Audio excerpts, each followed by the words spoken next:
Hey, good to be here. Maybe I should get your names now. I'm Bob. And I'm Sean. Okay, now how's the tour going so far with Blue Rodeo?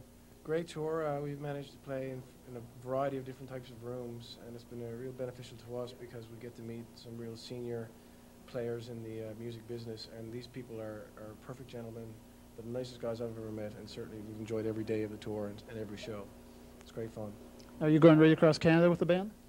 No, we're after this. We're going to the ECMAs next week. They're going to keep going through Ontario, and then we're going overseas. We're going to England and Germany and Poland for a week and a half. Then we're coming back, and I think we will join them again out west, probably in about a month and a half's time. So we will be doing further work with them. They continuously tour. They just tour on and off forever, and we might go down the States with them as well. I'm not sure yet. Okay, now you're currently on tour with your latest album titled Up. Is this your second album? This is our second album. It's our first album with Warner. Our first album was just called Great Big Sea, and we did that totally independently. And it sold over 30,000 copies to date. And it's been out about 3 years. Actually, the band has only been together for about 2.5 years. And Up was released in October, our new album Up, and it's been doing rather well for us as well. It's also sold just over 30,000 copies. And we're having a good time promoting it. Now, did you find you had less creative control now on your second album being signed to a major label, recording the album? No, we're surprised actually because they've said very little to us and let us do whatever we wanted. We recorded the album in Newfoundland. We picked our producer. We picked the tunes. And when we signed our contract, we were always a very independent band. We still work very independently. We've never had support from like any kind of a tour support thing. We've always done it on our own. Like we were treated as a kind of a little business.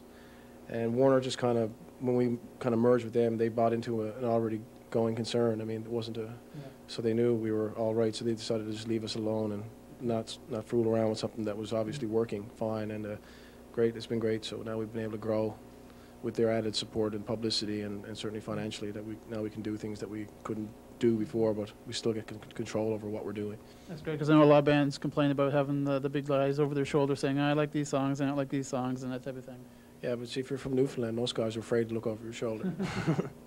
Okay, now you guys do a cover of Slade's Run Away on the album, which you do a great version, by the way. Why did you decide to do that song? Well, I mean, we'd often played around with different tunes, you know, from our youth, I suppose, when we were practicing and jamming. And in the process of recording the album with Danny Greenspoon, we were knocking around one night after we were finished the session, and that was one of the tunes that came up.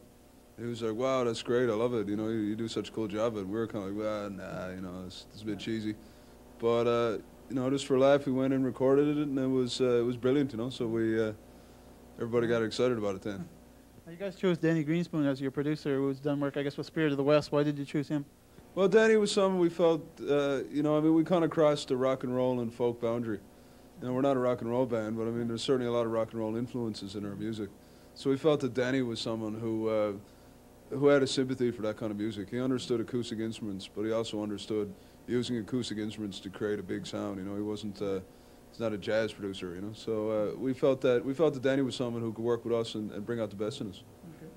Now, with bands such as the Irish Descendants coming out of Newfoundland, do you think there's more of a musical scene opening up now and giving you guys a chance? Well, I mean, the musical scene was always there. You know, there's always been a lot of bands in Newfoundland, but in the last 5 or 6 years, the business has caught up with the bands. You know, I mean, Newfoundland always had a music scene, but it existed on its own apart from the wide, you know, the mainstream Canadian scene. What's happened in the last 5 years is the infrastructure has sort of sprung up in Newfoundland. And that's allowed the bands to use Newfoundland as a platform rather than as an end in itself. Okay. Now, with acts like Ashley McIsaac and the Rankin family, who kind of fuse traditional music with modern music now, is that something difficult to do? Well, I mean, everybody has their own take on it. You know, it depends on what music you heard when you were growing up and what music you fell in love with. For us, it's not a self-conscious thing. You know, we heard a lot of rock and roll when we were growing up, and we heard a lot of traditional music. So to put the two of them together, you know, it's not like we're sitting out with music books trying to figure out how we could make these two structures work. It's a natural thing. Okay. Now, there's an instrument I was kind of wondering about, a boron. What exactly is that? Heat shot is the boron. Okay, here's a boron.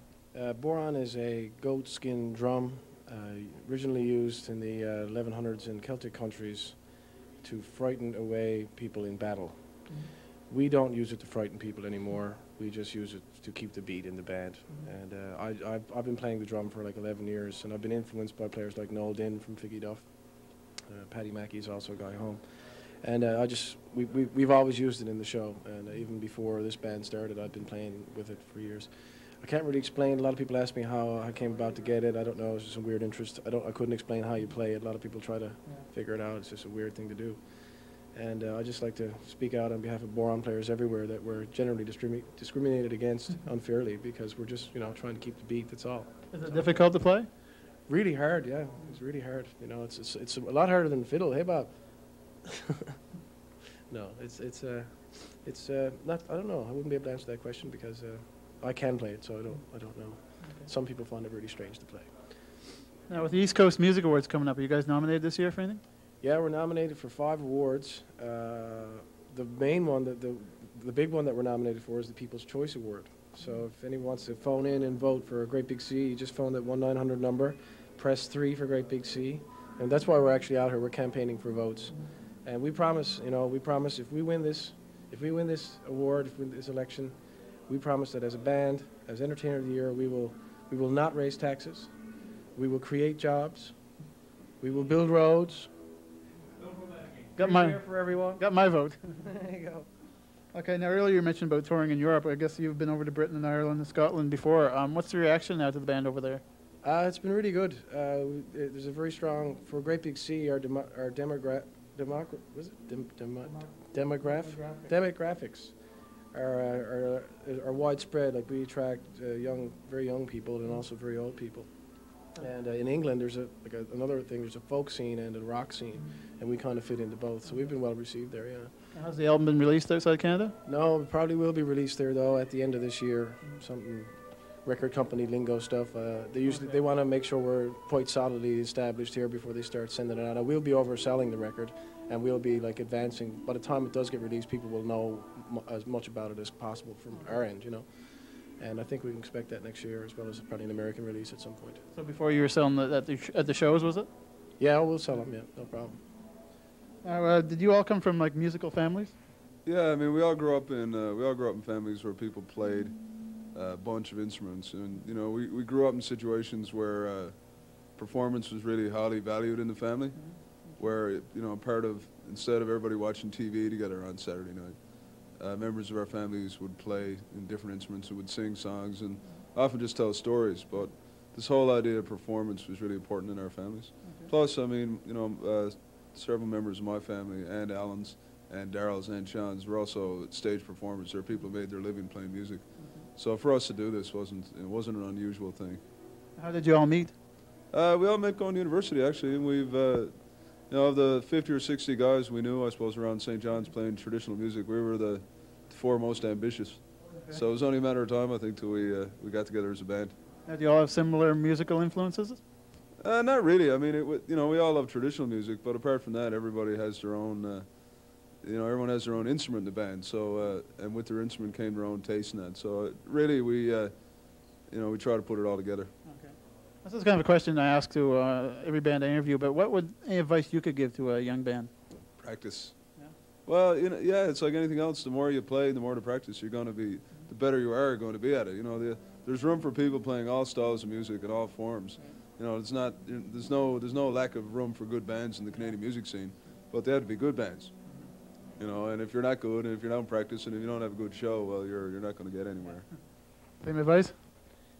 Yeah, practice and don't give up. I guess basically, if you're really serious about it, do the work. Because a lot of new bands, the biggest lesson they learn is I think if you check the statistics, I think you'll find that most new bands break up either at their first show or after their first tour when they lose all kinds of money and don't do well and stuff. But be prepared for a lot of hills to climb, and be prepared to meet a lot of nasty people, and just keep your head, be alert, be clear-headed, and you can make things happen. You can mark your own plot, and it's a big messy world out there, but just be clear and get at it.